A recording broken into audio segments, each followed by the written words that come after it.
Бишкектик дизайнер Никита Тарасенко башкы прокуратурага чакырылып түшүнүк кат жазды. Бул тууралуу ал Азаттыкка билдирди. Анын айтымында башкы прокуратурага кимдир бирөө Тарасенко президент Жээнбековду келекелеп жатат деп арыз менен кайрылган. Ошондон кийин Тарасенкого башкы прокуратурадан телефон чалып сүйлөшүүгө чакырышкан.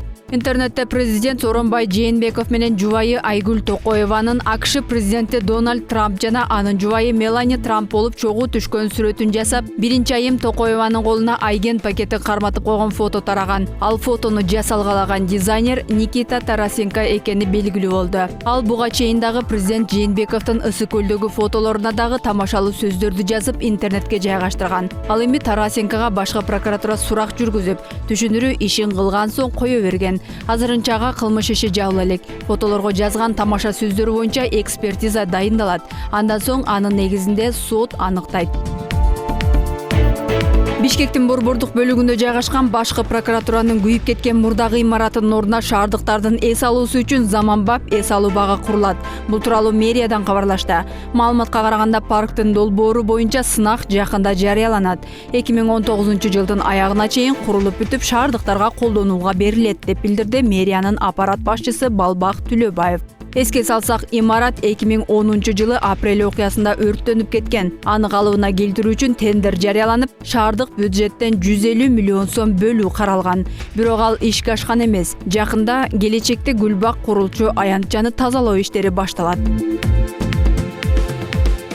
Дем алыш күнү Ош-Москва аба каттамы менен уча турган учактын дөңгөлөгү жарылып, жүргүнчүлөрдү Москвага жеткирүү үчүн Бишкектен учак жөнөтүлдү.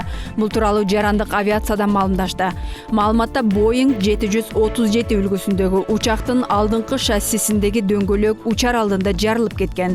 Жүргүнчүлөрү мейманканага убактылуу жайгаштырылып, 9 саат кечиги учушкан. Эртең менен саат 8:30 147 жүргүнчүсү менен уча турган учак кечке жуук саат 6-ларда учкан. Анын кесепетинен Москва Ош каттамы бир күн кийинкиге, тагыраагы бүгүнкүгө жылган. Мекенге кайтчу 100 жүргүнчү аэропортто күтүүгө аргасыз болушкан. Учак авиатрафик компаниясына таандык болгон. Айрым маалыматтар боюнча авиатрафик компаниясынын учактары буга чейин да каттамын токтотууга мажбур болгон окуялар катталган. Биринчи окуя 29-июлда, экинчиси 5-августта болгон. Экөөндө тең учактар абага көтөрүлгөндөн кийин кайра кайтып келишкен. Учурда дөңгөлөгү жарылган учактын жагдайын иликтөө үчүн атайын комиссия түзүлүп, жарандык авиация агенттигинин адистери Ошко учуп кетишкени айтылды. Азырынча себептери тактала элек. Адистер учак 3 ай мурда эле техникалык кароодон өткөнүн айтышууда.